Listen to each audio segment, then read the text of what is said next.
Retour des vraies voix avec Philippe Bilger, Caroline Pilastre, Caroline Grima. Alors que l'armée française est engagée depuis maintenant 8 ans au Mali et a perdu 55 de ses soldats, son action est remise en cause par l'ONU suite à une frappe réalisée le 3 janvier dernier qui aurait coûté la vie à 19 civils présents à un mariage, en plus des 3 djihadistes qui étaient visés.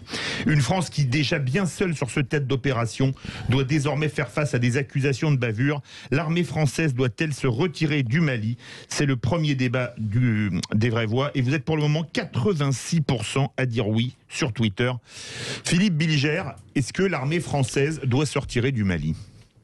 Alors, mon cher Philippe, comme je l'ai dit pour la Covid-19 pratiquement tous les jours, je n'ai pas une telle connaissance géostratégique que je puisse répondre de manière péremptoirement à une telle question. En tout cas, d'abord, je voudrais dire que ça n'est pas parce qu'il y a eu cette malheureuse tragédie collective que ce serait un motif suffisant pour que la France se retire du Mali si sa présence est indispensable, autant aujourd'hui qu'elle l'était lorsque le président Hollande, à juste titre, a pris la décision d'y intervenir. Mais pour le reste, je suis tout à fait prêt à débattre et à entendre nos amis. Je n'ai pas de parti pris là-dessus. Je ne connais pas le détail des opérations. Je ne sais pas le rapport de force. En tout cas, si votre question c'était de savoir, à cause de ces malheureuses victimes, s'il faut partir, je dis non. Alors, je vais un peu plus loin, Caroline Pilastre. L'ONU a fait un rapport qui nous met clairement en cause. A priori, il y aurait même eu des mensonges du côté de la France. Ça s'appelle malheureusement une guerre propre, ça n'existe pas. Est-ce que vous ne trouvez pas quand même que la France est très seule depuis plus de 8 ans? L'intervention, c'est janvier 2013. Quand on se souvient que pour aller faire la guerre en Irak pour des armes de destruction massive qui n'existaient pas, la moitié des Européens avaient suivi tête baissée les Américains, alors que là, la France fait la guerre pour protéger l'Europe des terroristes djihadistes et que personne ne nous suit. C'est évidemment un sujet très complexe et moi non plus, je n'ai pas la réponse. Mais oui, je pense que la France devrait être soutenue par d'autres pays européens dans la lutte contre le djihadisme. C'est vrai que la France a des intérêts, comme le gisement, certaines centrales d'uranium au Niger qui sont à côté. Tout à fait, des centrales nucléaires aussi. Et oui, c'est un problème extrêmement complexe. Le souci, c'est que vous n'avez de toute manière aucune guerre qui ne fait pas de dommages collatéraux. Et c'est bien le problème au niveau de la population qui subit la misère au même titre que la violence de ces terrorismes, de ces intégristes, et aussi bien pour les militaires. Donc c'est très difficile et surtout c'est en train d'aller plus loin au Burkina Faso. On ne sait pas jusqu'à ça va s'arrêter en fait. Absolument. Jusqu'où ça va s'arrêter, pardon. Caroline Grima, comment est-ce que vous expliquez la solitude de la France dans ce conflit? Parce qu'on nous dit l'Europe, j'ai envie de citer Kissinger, il y a 47 ans, je crois, l'Europe qui a le numéro de téléphone. Oui, mais je pense que c'est parce que, enfin, c'est une hypothèse. C'est une poudrière, cet endroit, c'est une évidence.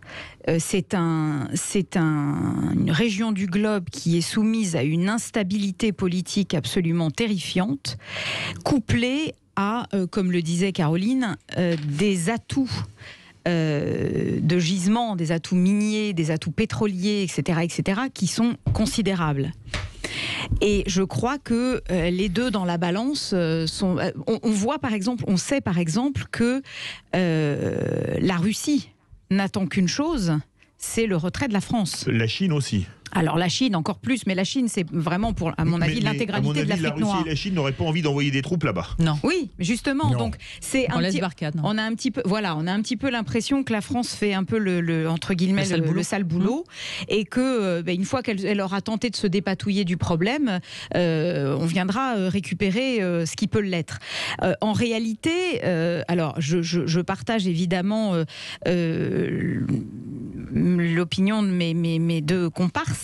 Moi, je n'ai que très peu de connaissances géopolitiques sur ce terrain-là, mais je sais que la première opération, celle de 2013, Serval, avait connu un succès important, rapidement, en un trimestre, les objectifs qui étaient poursuivis par Serval. On avait envoyé des troupes de choc, on avait fait sauter le deuxième rep sur Tombouctou, les parades de la Légion, etc. Et donc c'est sûr que la problématique, c'est que au-delà de ce trimestre, une fois que les objectifs avaient été atteints, est-ce que c'est pas à ce moment-là qu'il aurait fallu dire ok, on a atteint nos objectifs, on se retire. Et Barkhane, c'était peut-être un peu l'opération de trop. D'ailleurs, elle a été étendue en réalité aux pays satellites. Le G5 Sahel. Exactement, avec des moyens beaucoup moins importants que ceux qui avaient été déployés pour Serval.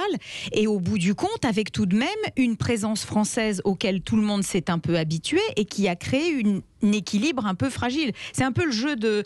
c'est pas les Mikado, mais vous savez, c'est... Voilà. C'est-à-dire que une fois qu'on retire la France, est-ce que ça va pas être l'explosion? Et est-ce que la France n'a pas sur les épaules une pression de cette nature-là? Mais le problème, c'est que c'est en train de s'étendre, comme tu le disais, au Burkina Faso, au Niger, entre autres. Oui. Donc jusqu'à quand? C'est ça le souci. Et si les Français sont seuls, on s'en sortira jamais. On ne peut pas laisser les Maliens non plus comme ça. Et on part au 0826 300 300. Un mot rapide, Philippe, le pire, et Caroline a raison, la France est seule, mais si elle n'était pas intervenue, personne ne l'aurait fait. Oui. C'est ça le pire. Ça, c'est une certitude. Réalité. Ça, c'est une certitude. Direction le 0826 300 300, direction une ville magnifique, direction Sète. Ah bah oui, oui. La patrie de Georges Brassens et de Paul Valéry. Bonsoir Michel.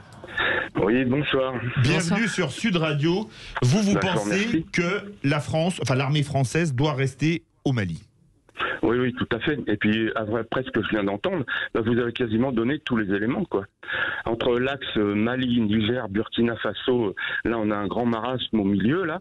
Et il est clair que si la France s'en va, eh bien, il y aura un délitement des États du Sahel et un nouveau califat qui prendra. Et la Russie, qui est juste là, en attente, il n'y a pas de souci, ce sera vite balayé. Et l'ONU ne dira plus rien cette fois. De toute façon, la Russie, comme la France, a droit de veto. Donc, avec l'ONU, ce sera vite réglé. C'est vrai, mais voilà. Donc, par contre, l'ONU ne propose rien, accuse. Ok, il y a Barkhane, c'est pas génial. Ok, mais notre présence, elle est indispensable tant que l'Europe n'a pas décidé de nous aider. Et elle devrait le faire comme on l'a fait quand il y a eu des problèmes en Europe de l'Est ou ailleurs. Et là, c'est silence complet. Mais justement, Michel, comment expliquez-vous, j'ai posé la question en vraie voix, je crois que c'était à Caroline Grima et Caroline Pilastre, ou de Caroline, comment expliquez-vous que les Européens, pour aller faire la guerre en Irak sur des principes fallacieux, ils sont allés la tête la première, alors qu'aucun ne vient nous défendre pour de bons principes au Sahel? On a été déparqués quand il y a eu les Turcs en Méditerranée, là. On a vendu des sous-marins aux Turcs, les Allemands, mais ils ne sont pas venus nous aider. Non, il n'y a pas vraiment une Europe qui se bouge, quoi. Je veux dire, on est sous la couverture de l'OTAN pour beaucoup de monde, et la France, elle doit se débrouiller seule. Merci beaucoup Philippe de Sète. Je redonnais la parole à Philippe Bilger. Quand vous entendez Philippe de Sète qui dit quand même des choses très justes, est-ce que ça nous prouve pas une chose quand même? C'est que pour notre sécurité, on ne peut compter que sur nous-mêmes. Mais en général, mon cher Philippe... Parce que Philippe disait, l'OTAN nous protège, mais là, l'OTAN, je la vois pas, ou pas beaucoup du moins. Pardon d'ailleurs de faire référence à une quotidienneté qu'on connaît tous. Dans la vie, on ne peut généralement compter que sur soi. Et donc encore plus dans le domaine géostratégique, c'est-à-dire que les autres sont contents de voir la France s'engager. Et évidemment, à partir, Caroline Pilastre, pardon, je ne voudrais pas faire de confusion et entre mes deux adorables Caroline, je suis obligé de préciser à chaque fois la difficulté pour un pays qui s'engage, ça a été dit tout à l'heure, c'est de savoir jusqu'où il peut aller trop loin. Mais c'est extrêmement délicat et on a eu d'autres exemples où François Hollande n'a pas été mauvais, notamment sur la Syrie où il a été abandonné au dernier moment par Barack Obama. Caroline Pilastre ou Caroline Grima, le mot de la fin? Non, mais on ne peut pas laisser cette population, quoi qu'il en soit, aux mains de ces djihadistes et de ces terroristes. Donc il faut trouver une solution, une transition pour pouvoir ramener nos troupes. Ce d'autant que plus on donne la sensation qu'on hésite éventuellement à laisser du terrain, plus la junte militaire qui est au pouvoir... Qui a pris le pouvoir au Mali. Voilà, multiplie les tentatives de liaison dangereuse sous couvert d'une prétendue union nationale, y compris avec les groupes terroristes armés. Donc il y a vraiment, c'est une vraie poudrière. C'est une vraie poudrière et un vrai bourbier. Peut-être sommes-nous tombés dans un bourbier, mais on n'avait probablement pas le choix. Verdict du premier débat. L'armée française doit-elle se retirer du Mali? Vous êtes 86% à dire oui. Tout de suite, notre second débat.